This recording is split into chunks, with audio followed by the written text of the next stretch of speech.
आज तर विशेष अवघड झाला आपला. गाडीवर सोयाबीनचं पोतं आणि मधातच चेन पडली. चला तर मग तुम्हाला सर्व सविस्तर सांगतो. तर जय शिवराय मित्रांनो, मी तुमचा लाडका कृष्णा देशमुख. आज जायचं होतं आपल्याला हळदीला पाणी देण्यासाठी. सकाळी सकाळी उठलो आणि तसाच बिना आंघोळीचा शेताकडे निघालो.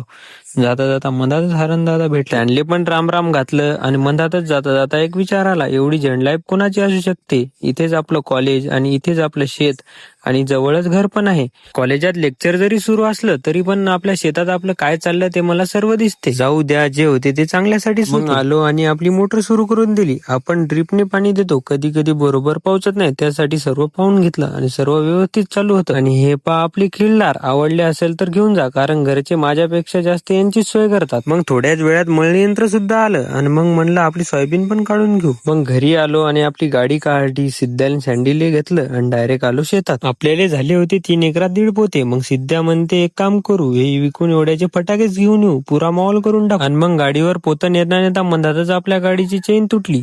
मग घरी गेलो आणि आपली दुसरी गाडी घेऊन आलो आणि आपली गाडी घरी घेऊन गेलो. तर आजच्यासाठी एवढंच. तर भेटू आपण उद्याच्या ब्लॉग मध्ये. धन्यवाद.